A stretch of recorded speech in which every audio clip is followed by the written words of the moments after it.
ఈ రోజే డౌన్లోడ్ చేయండి. మీ ఫేవరెట్ షోస్ చూడండి. బయట ఎవరు ఎలా ఉన్నారో నాకు అనవసరం దామిని. నా అనుకున్న చోట ఇలాంటి ఫేక్ మనుషులకు ఫేక్ సర్టిఫికెట్స్కు విలువ ఉండదు. అందుకే రిజెక్ట్ చేశాను.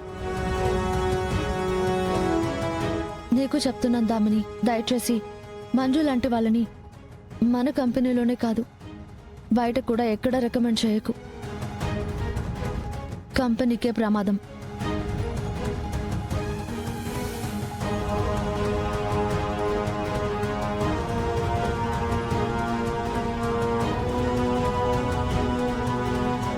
విన్నావా అన్నయ్య?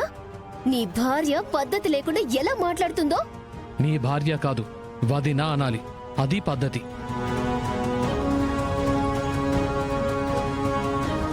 అయినా తను చేసిన దాంట్లో అసలు తప్పే ఉంది?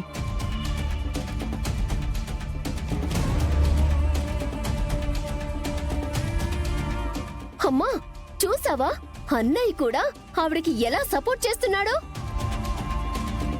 దామిని, ఫేక్ డాక్యుమెంట్స్ అని క్లియర్గా అర్థమయ్యాక కూడా వేరే కంపెనీలో జాబ్ ఇస్తున్నారంటే వాళ్ళ కంపెనీని వాళ్ళెంత మోసం చేసుకుంటున్నారో అర్థమవుతుంది. ఇక్కడ మన కంపెనీని మనం ఎలాగమ్మ మోసం చేసుకుంటాం? హో, అంటే నువ్వు కూడా సపోర్ట్ చేస్తున్నావన్నమాట. అంతేలే, ఎంతైనా మీరు ఒకటేగా. నేనే మీ అందరికీ ఏమి కాని దాన్ని. నా కోసం ఎవరున్నారని నా భుజం తట్టి నా కోసం మాట్లాడడానికి? చిచ్చి! అమ్మా, ఇక్కడ ఎవరికి సపోర్ట్ చేసినా నాకనవసరం. నా ఫ్రెండ్ కి మన ఆఫీస్లో ఉద్యోగం ఇవ్వాలి అంతే. లేదంటే బాగోదు.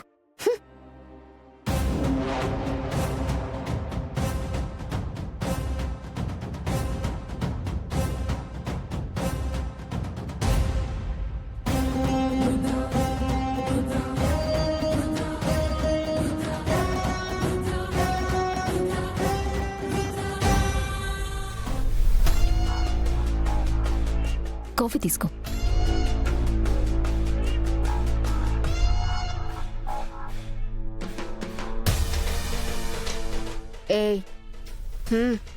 ఎక్స్క్యూజ్ మీ, నా పని మనిషి క్యారెక్టర్ ముగిసిపోయింది. నేను ఇక నుంచి నీ వదిన క్యారెక్టర్లోనే కొనసాగబోతున్నాను. గమనించగలవు.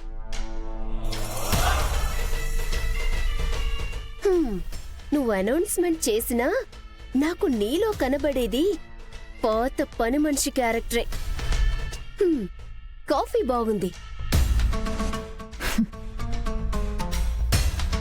ఇప్పుడు నేను నీతో చెప్పేది కాఫీ కన్నా చాలా బాగుంటుంది దామిని. ఏంటది? నువ్వు పంపించిన ఫ్రెండ్కి వాళ్ళు ఉద్యోగం ఇవ్వకపోతేనే ఆ ఉద్యోగాన్ని నువ్వివ్వు తనకి.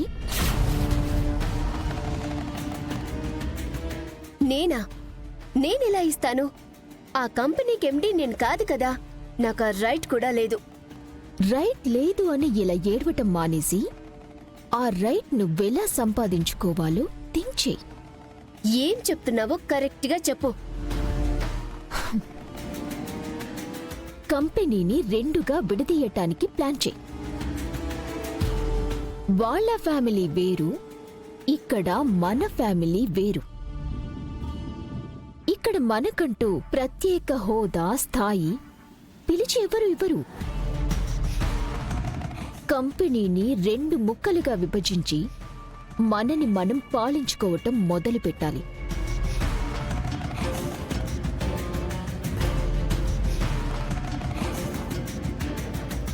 అయినా నీకున్న చదువుకి, జ్ఞానానికి నువ్వు ఎక్కడో ఉండాలి. కానీ ఇక్కడే అడుక్కు తింటూ ఆగిపోకూడదు.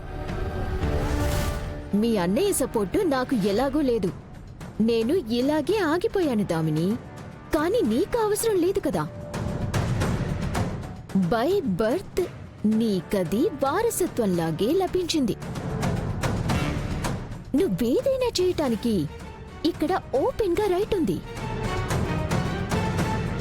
ఆలోచించు.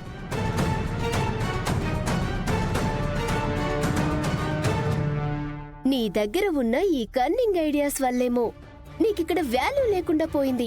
అయినా నాకు నీ ఐడియాలు ఫాలో అవ్వాల్సిన అవసరం నాకు లేదు. నేనేం చెయ్యాలో నాకంటూ ఒక ఐడియా ఉంది. పట్టుకో.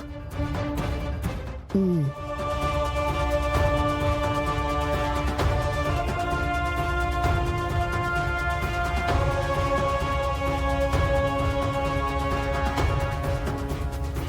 ఏందిమ్మే ఈడ నీ పొజిషన్ మారుండదనుకున్నాను గాని నీ విలువ ఏమీ మారలా. అదింకా నిన్ను పని మనిషిలానే చూస్తా ఉండాది. ఈ అవమానాలే రేపు సన్మానాలుగా మార్చేసుకుంటాను. ఇప్పుడే కదా ఆ రాకెట్ ని స్పేస్ లోకి వదిలాను. అక్కడది సరిగ్గా ల్యాండ్ అవ్వని. ఇక్కడ నా ప్లేస్ ని నేను సంపాదించుకుంటాను. అది అసలు నీ మాటే పట్టించుకోనంటా ఉండదమ్మే. అవునా? அங்க பாரு.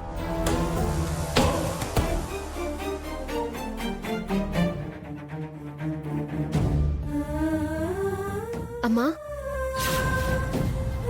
ఈ ఇంట్లో మనకు వాళ్లలాగా విలువ హోదా రావాలి అంటే మనం ఇలా ఉంటే కుదరదు. అంతా బానే ఉంది కదమ్మా. లేదు, నువ్వలా భ్రమలో ఉన్నావు. ఒకే కుటుంబంలో ఉన్నా ఇక్కడ మన స్థాయి మాత్రం వాళ్ళకన్నా తక్కువే. కరెక్ట్గా ఆలోచించమ్మా.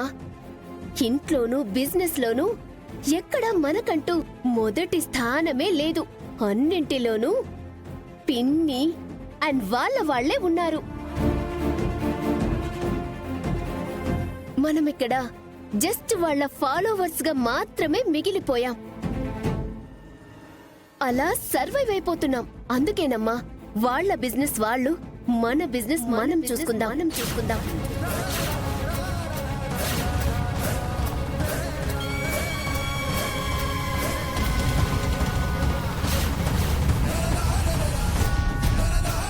ఏంటమ్మా ఆ మాటలు? సెంటిమెంట్ గా కాదు, కాస్త ప్రాక్టికల్ గా ఆలోచించు మామ్. ఈ వెనకబడిన జీవితాలు మనకొద్దు. ఇప్పటికైనా మన లెవెల్ ఏంటో మనం చూసుకుందాం. అది కాదు దామిని. అమ్మో ప్లీజ్, ఇన్నాళ్ళు ఎలాగోలా నన్ను దూరం పెట్టావు. ఇప్పుడు కూడా నన్ను దూరం పెట్టకు. నా మాటకి కాస్త నువ్వైనా విలువివ్వు. దామిని, కంగారు పడకమ్మా. కొద్ది కాలం ఓపిక పట్టు.